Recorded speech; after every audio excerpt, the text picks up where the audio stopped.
Hello, and welcome back to the Dark Corner. I am your host, Cheese Film, and today's film is The House That Dripped Blood. The House That Dripped Blood is a 1971 British anthology horror film directed by Peter Duffel and distributed by Amicus Productions. It stars Christopher Lee, Peter Cushing, Nairi Dawn Porter, Denholm Elliott, and John Pertwee. The film is a collection of 4 short stories concerning a series of inhabitants of the haunted house. And all of these stories were originally written and subsequently scripted by Robert Bloch. Darn it, I forgot to look up who Robert Bloch sounds familiar to me. Yeah, I think he's and I can't think of where I know his name, and it could be a whole wrong name I'm thinking of. He's an American fiction writer. He does a lot of crime, psychology, horror, and fantasy. He did a lot of radio and cinema television. He wrote Psycho, which is what Hitchcock is. That's why. That's what it is. Big for. And he wrote these stories in this anthology, which is very British. This is a very British movie. It is extremely British, and if you like, a lot of people will just pass out seeing blood. Yeah. Or you're too squeamish with gore and stuff like this. This is the movie for you because there's not a drop of blood in it. There's not a drop of blood in it, and there's very PG gore. Very PG. Oh, speaking of that, Amicus in England, they use a different rating system. Yeah. And this got an A, which is basically PG. They said, we're not going to release it unless you give it an X, which would be rated R. You know what I mean? A little more than that. Not X-rated, but in their system. So the censors just said, okay, you can have X.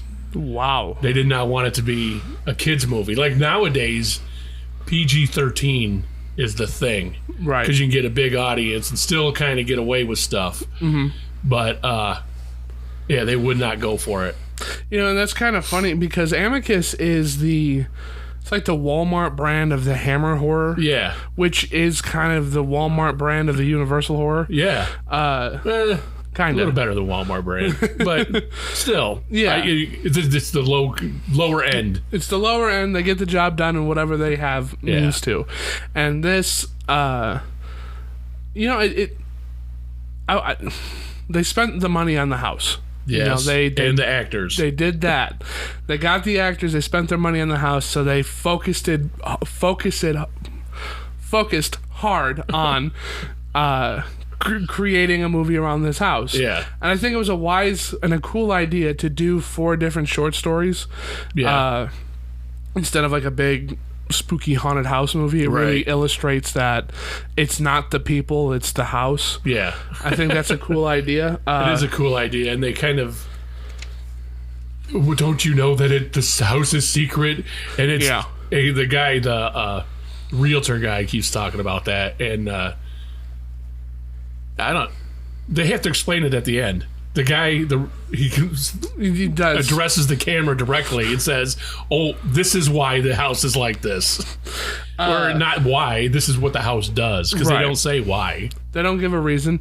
They don't, and the house itself isn't haunted. Right. It just makes people, quote unquote, makes people do mean things. Not even like bad things, just like mean. There's very some bad stuff in there. Murder's pretty bad. Well, murder's pretty bad.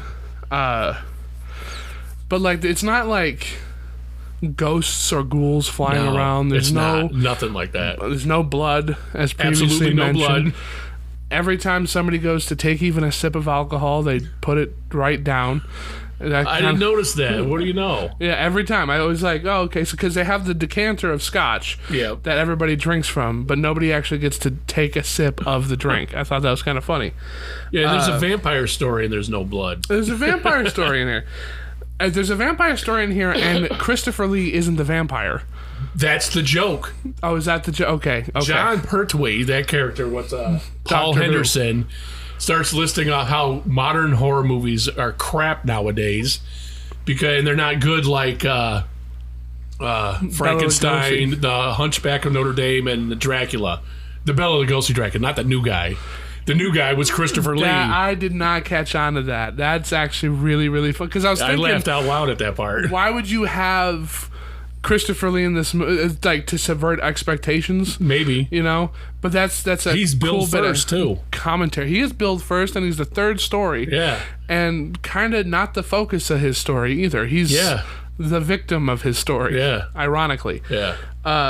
But Pete, or John... Pertwee, he was Doctor Who at the time. Yep. At the time. Because he started his run in 1970. This movie started filming in 1970 and took about a month to film. They started in June, ended in July. And I mean, like, it doesn't look rushed, but with these 4 short stories, you can shoot them in a week, and there you go. Yeah. You know, they really took advantage of that time frame. They really don't rely on any special effects. No, it's all kind of there. Yeah. It's all makeup or a guy. Yep. It's not. There's no. Even like the vampiress turns into a bat, but it's just a shadow all the time. Well, in the vampire one, they have 2 floating scenes. Yeah. That's the special effects in the movie, and that's it. And you know, the first one doesn't look that bad. When he's in the darkness and he puts the cloak on the first time and he floats. That's pretty cool. The second time it's kind of Christopher Reeve Superman, where you can tell he's on strings and they're propelling it forward. Yeah.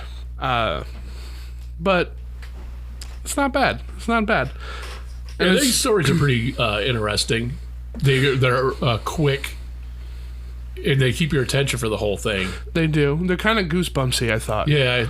It's like no wonder they were getting a lower rating. Yeah. Because it's not scary. It's cool. Yeah. It's good. I liked it. It's good Halloween-y stuff. It's Halloween-y, but it's like, ooh, there's a skeleton. Isn't that scary? That kind of scary. And a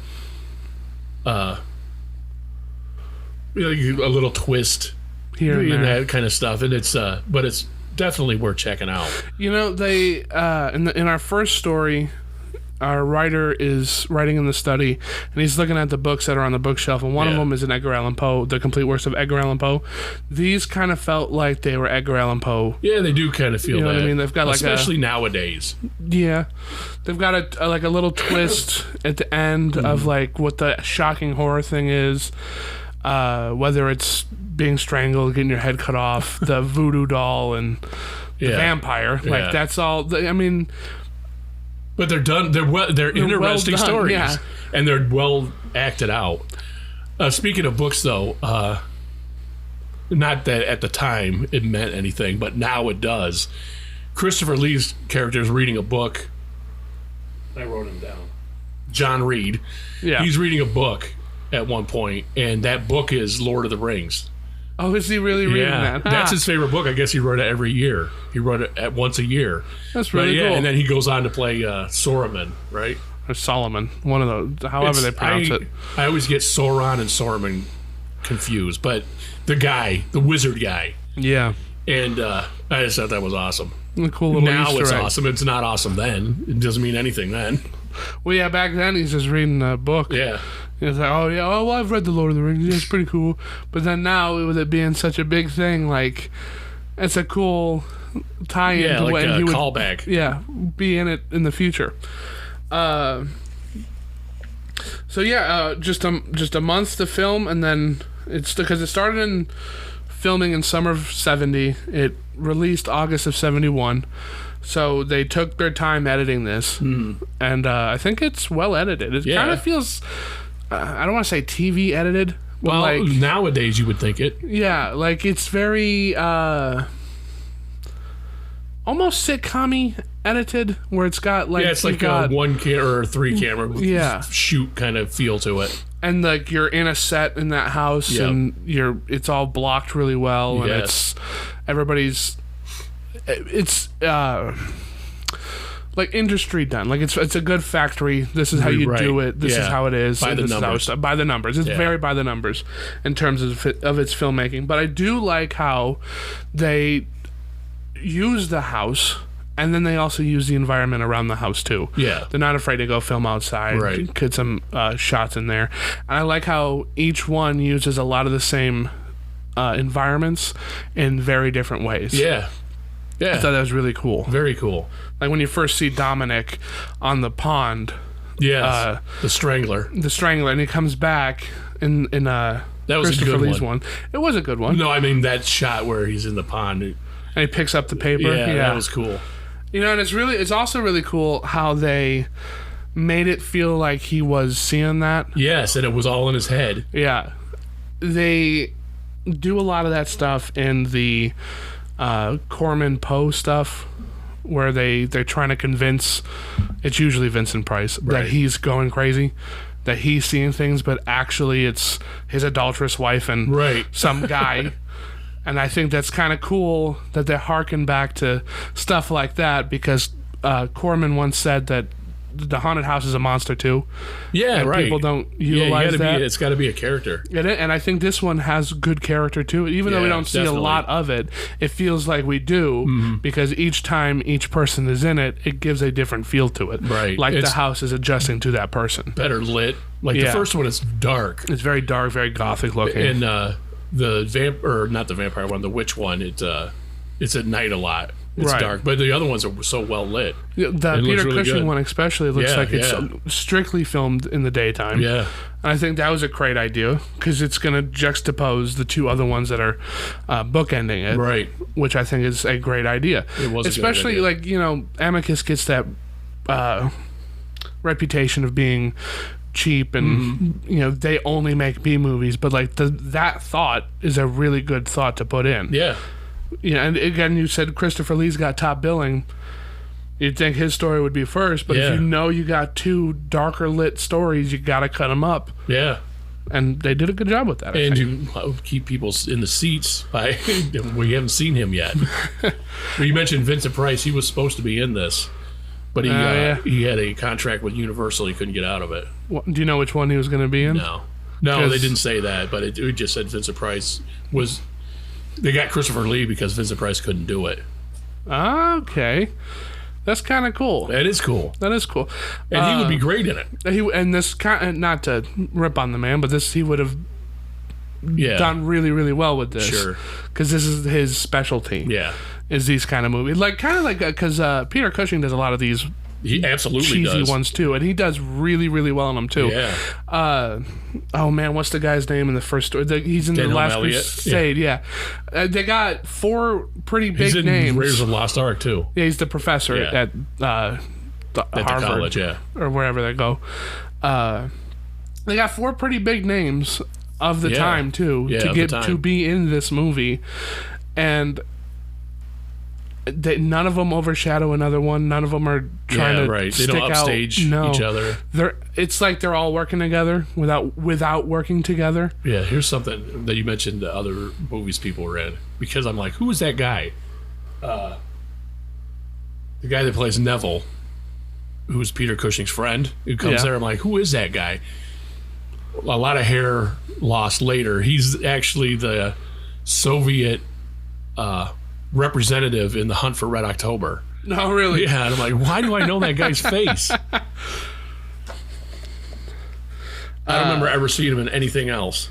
I probably have, but after a while, I'm like, oh, that's who he is. So I wrote down that this movie has an awesome title. It does. Because it does. You don't see this anymore, but a lot of these movies in the 40s, 50s, 60s, 70s, they have these off-the-wall movie titles like The House That Dripped Blood or Attack of the Wasp Woman, stuff like that, which the movie itself doesn't usually have that in it, but they always have these metal titles like to sell you on the movie, just to get you in the theater, and this one is no exception to that. We're talking a little bit about how Mr.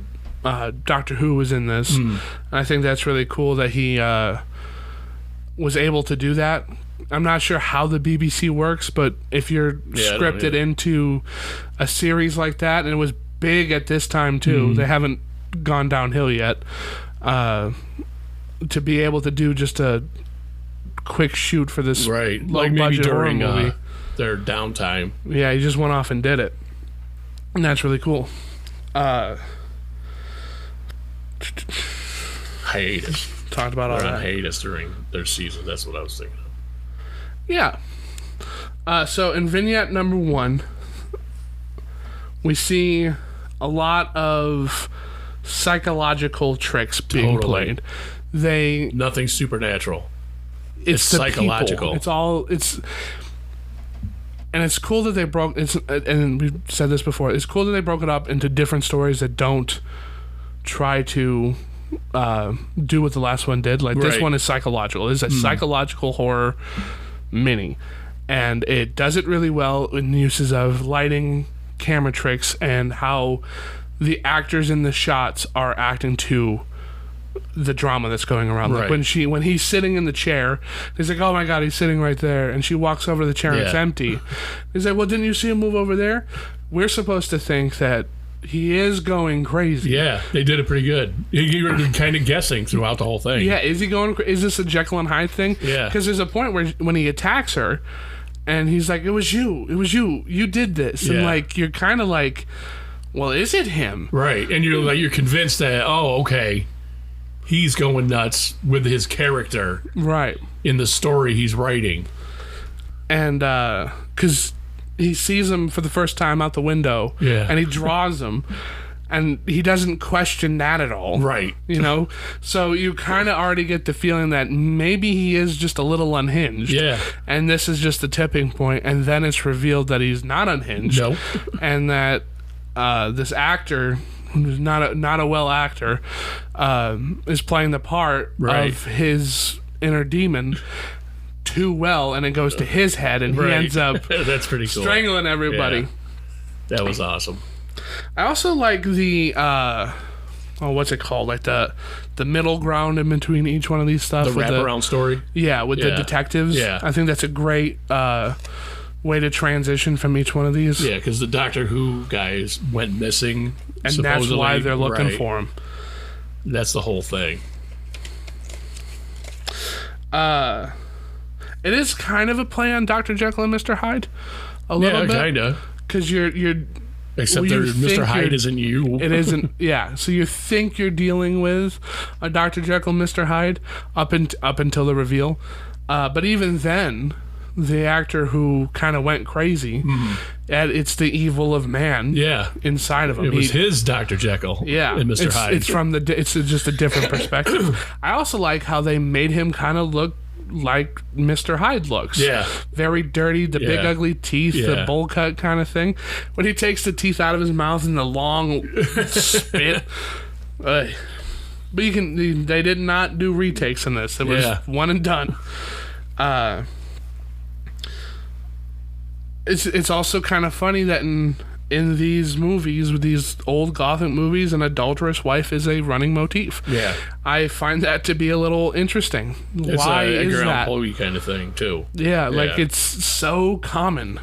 And it makes you kind of question, but at the same time, you're just like, well, it's what it is. Yeah. It's not a trope anymore. You don't see that really past the 70s. There's nothing in the 80s like that are so common in the 80s like that.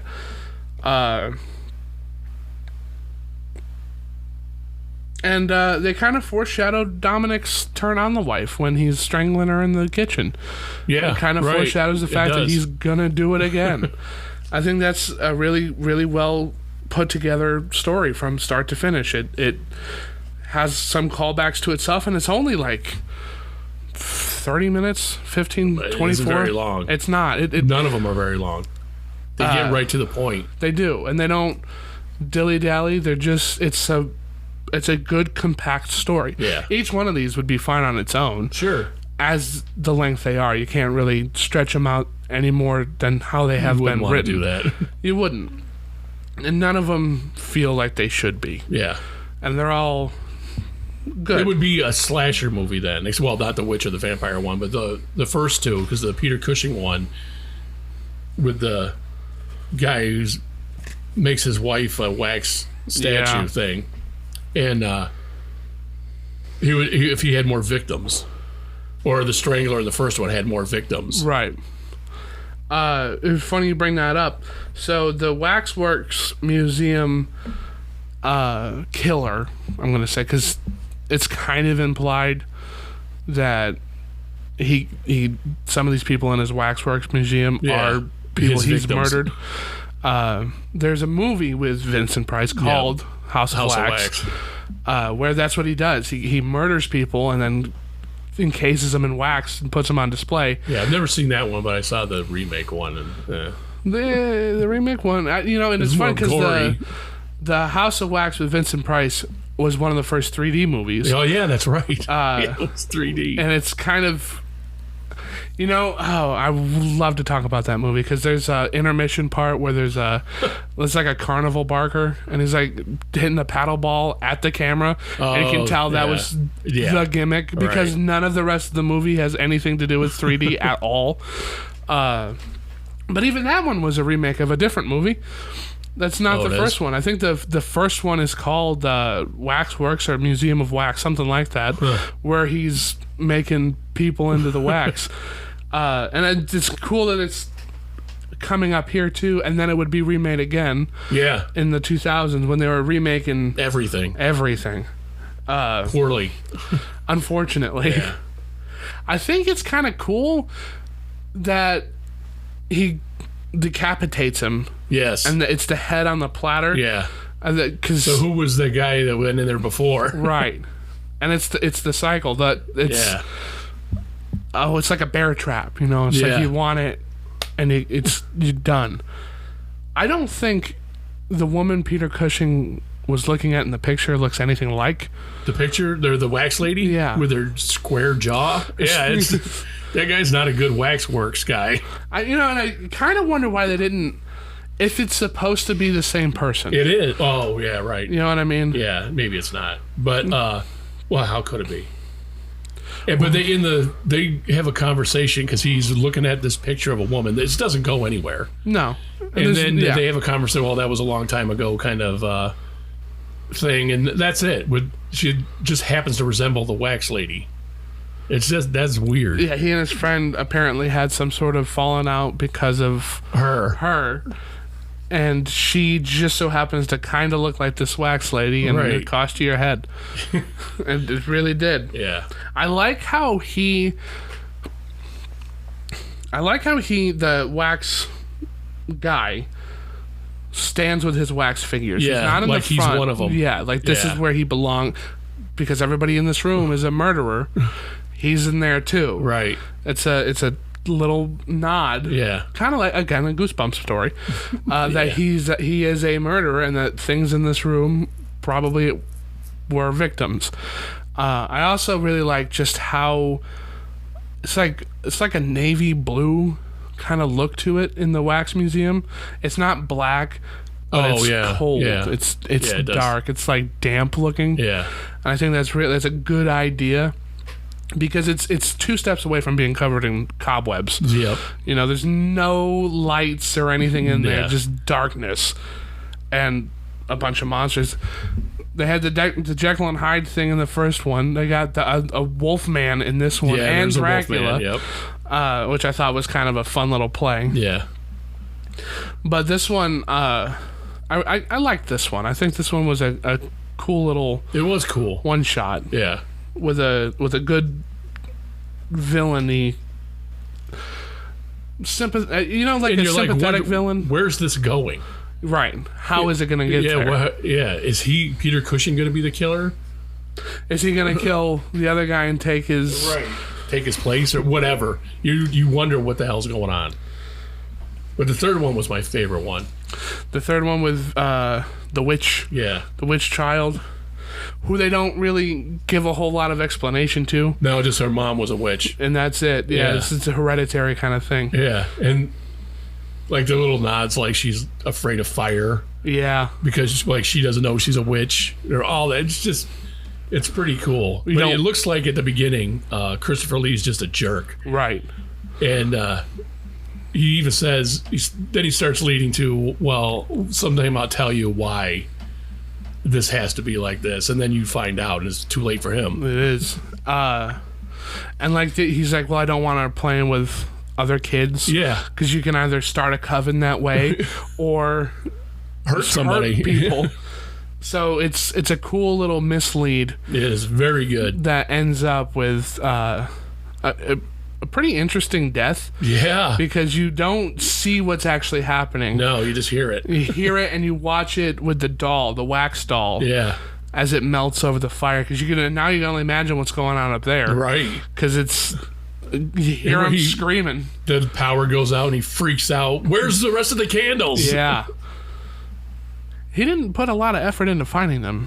No, he didn't. At all. I think that would have been job number one. Find those again. I think it's also really cool that she learned how to do this stuff through the books that he was like, oh, you can read in here. Right. It's just so happened to... It's like the house gave her the book, you know? The house, again, is working... it brought out of people, something out of her. Darkness in people, yeah. It's an interesting thing that I think isn't seen really ever and unique to this. Yeah. Because the house is a character. The house is like the devil giving the inner evils of these people who live here what they want. Right. Except for the vampire one. Because he doesn't really want to be a vampire. He just knows all about it. But vampires... all the vampires of the world love his work and want him to join them. You know, in that one, the house isn't really in it a whole lot either. No, it's not. Yeah, it takes place in the set, too. On the movie set, and that's kind of it. They cut back to the house maybe twice, and that's it. How did, you know... And then the end of it, the wraparound story where the detective goes there. Into the basement. Yeah. It's a cool... It's a... Because he gets him with the wooden stake. Yeah. Because he falls into the chair breaks, he picks a piece of the chair and gets him. That's a really cool. It is cool. But why didn't he do it to the other one? Well, she's a lady. Well, maybe because she turned into a bat. I don't know. And I was thinking that. Why didn't you just kill that one too?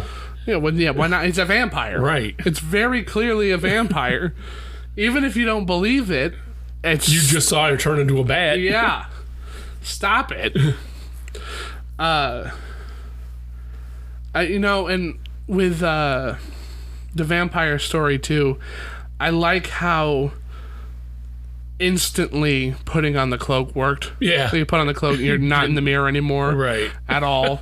And it was cool. It's like it started taking over. He's bitter and stuff like that. It's campy and silly, and it's fun. Yeah. It's a fun Halloween Goosebumpsy story. It is. Yeah, if you're a fan of Goosebumps, this is an old school way to get some of that. And yeah, like this would be a great double feature with Scary Stories to Tell in the Dark. Right. Have you seen that one? I saw part of it. Because it's very similar to this. Like there's a group of people, they just so happen to also have a theme together. Like they're all friends, but scary stuff happens to them. And this being in... You know, I wouldn't say the prime because the monster movies were kind of on a downswing around here. Not in the prime. But it's a good, I guess, callback or homage to those movies. Yeah, it is an homage to them. And he even says it when he's talking about the Bela Lugosi vampire, not the new guy. Yeah. The what's his name? Pertwee. Yeah, Pertwee. Doctor Who guy. Doctor Who. You know, and I think it's really funny that he's like, oh, these sets, you know, Bela Lugosi wouldn't have a set. Yeah. And he starts breaking them. He looks like a big jerk. He does. Well, he is a big jerk. Yeah, that people put that massive stuff together, and now he's just breaking it. The paint isn't even dried yet. And he tore a big hole in the wall. That looked really good, by the way. Yeah. It did. It looked fine, and it would have looked great on camera, too. And you can't say those Universal monster movies wouldn't have used sets when they 100% did use sets. That was the way you made movies, was you built a set. They're soundstage movies. Right. They had total control over everything. Everything. They never would have gone outside with any of that. Well, they did a couple times. But, right. But mostly it's on the inside. Right. Like even the outside stuff is on the inside. But yeah, so what did you think? I thought it was pretty fun. I think it was fun entertaining. Too. And Amicus has such a reputation with making schlock that like I think that this is a great like needle in a haystack. Yeah. I think it's really good, especially because earlier in the week I watched The Beast Must Die, which is also an Amicus movie, right, with Peter Cushing. Yep. So like having a really good one and a really all right one it's a cool way to judge them as a whole, because I think they're not cutting corners. They're doing the best they can with what they have. Right. There's no like, you don't see a boom mic hanging down in the shot. There's no weird acting. There's just, we're just doing this. Right. This is what we got. This is the script, and we're just going to do it. And they put it all on the screen. Put it all on the screen. They're not trying to hide anything. And everything I think worked in this. It's not scary. No. None of it is scary. I wouldn't even say it's entertaining. Yeah. It is. It is entertaining. But it's entertaining. In like a Halloween-y kind of way. Yeah, so I can see this being on like Cartoon Network. Definitely. You know what I mean? During October, like you can watch this movie because it's a good. I don't want to say kid, but like teenager. Yeah, no, little kids can watch this. They might not get it, but they might get a thrill out of it because they do add, there's tension, and stuff like that in the way the stories are presented, and kids would probably get scared. Well, kids would get scared, but I'm talking more about like who the target audience should be. Yeah, I think is the same target audience of like who like Halloween Town is, right, or Hocus Pocus is. Like those, you just like spoopy times. Yeah, like this is for you.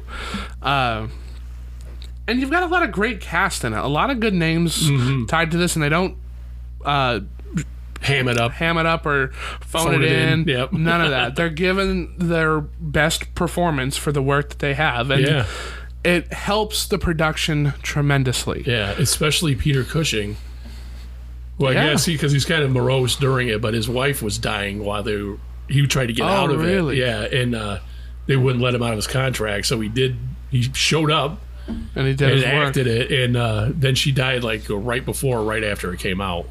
Man. Yeah. Well, it's kind of crappy of the studio. It is. That's really, but the whole studio system back then was we own you. Yeah, it was. Even up till horrible. Then. Yeah. Well, I mean, like AIP didn't let Vincent Price go. Walt Disney owned Snow White's voice. Right. Yeah. And she never got that back at all. So it's of the times, and I'm glad that things have changed drastically now. Like, I think what stopped it was the guys we're going to talk about in the future. Yeah. You called them a brat pack. I didn't ever heard of them called that, but like George Lucas and Francis Ford Coppola, that's what we're talking about. Those guys. Scorsese in the 70s when they stopped making movies with a happy ending.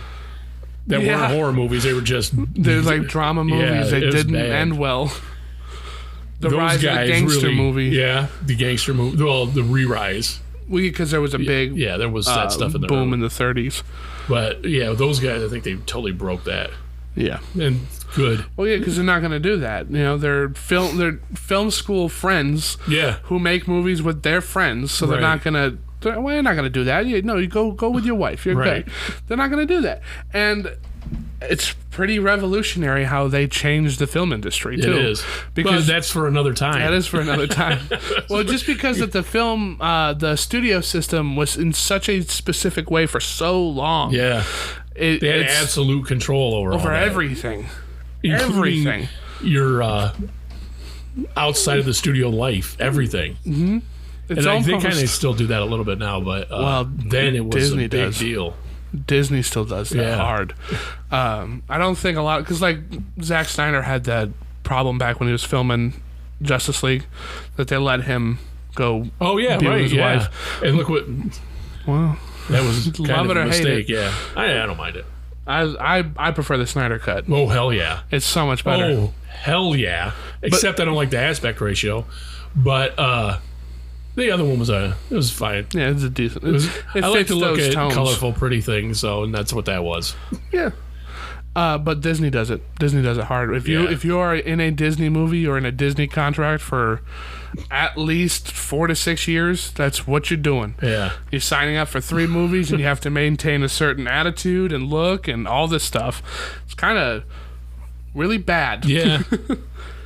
And that's saying something because I love Disney, and it's just not a great company. That's how to they work make the for. sausage. You don't want to Exactly. find out how they make the sausage.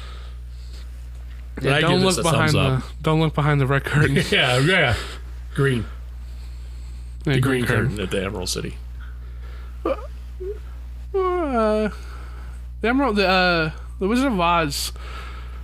The Wizard of Oz is also pretty revolutionary too, and I hope that one day we can get to talk about that one. Yeah. We just watched it not too long ago. Oh, did you really? Yeah. I just got the Steelbook that they put out a little bit ago because I love Steelbooks. I think the stuff, all the special features are more interesting than that. Yeah, the story movie. behind all of it really everything. is, it's a lot of cool stuff. But yes, I would also give this movie a solid 10 out of 10. It's an hour and 20 minutes. Yeah, it's pretty It's not short. bad. You throw it on, you're over with it before you know it. Yep. And you have a good time. And you have a good time. It's like reading a magazine. It's very similar to reading a magazine or just like a little short novel. Right. It's very palatable. It's very easy to get through, and it's a good family time. Yeah. Ironically, being a horror movie, like, Yeah. it's a horror movie you could watch if you with had your little family. kids on Halloween time. It's not going to be too disturbing to them. No. I wouldn't think so. I'm probably now. I got my kid PTSD because they watched The House of Blood. Well, there's no blood in it. There's no real no gore in blood, it. none. It's a lot of Even lot the of haunted house strangling stuff. doesn't happen on screen. No. Not where they die. Which I'm kind of wondering why they didn't do that. Because you Me could too. have done that, especially if you wanted the R rating for this right. movie. Why wouldn't you do that? Like, you calling a favor to get your PG movie rated R? Right. It's, nah. You could have just did it originally. Yeah. But I don't know. I would suggest it. I ended up watching this on Prime. It was with I think the Screen Flicks add-on. You can watch it with Prime because there was one ad in the very beginning of it. Which, you don't mind. I don't mind these ads because they're 30 seconds long and then you get the whole movie. Right. Which nothing wrong with that. Is not bad because a lot of the Run to times the bathroom while the commercial's on. exactly, and that's it. and then you enjoy your movie. It's a good movie to enjoy, and I would suggest it. Yeah, I would check it's a good one. It's worth checking out. It is, if anything, for just the cast himself. Yep. Because they put in their end old game. schooliness of it. Yeah, it's very gothic-y. It's very well done. It's very of the. It's 50 times. years old. It's 50 years old. But yeah, go ahead, check it out. Especially if you love like Halloween movies. Especially if you love that kind of vibe. Yes. Check this movie out. It's on Prime. It's on Tubi, I believe. It's on Tubi too. Yep. So check it out. Even if you had to pay for it somewhere, it's not going to be expensive. Nope. Whether you're streaming or buying it on DVD. I have been Cheese Film. And Hecubus. And this has been The Dark Corner.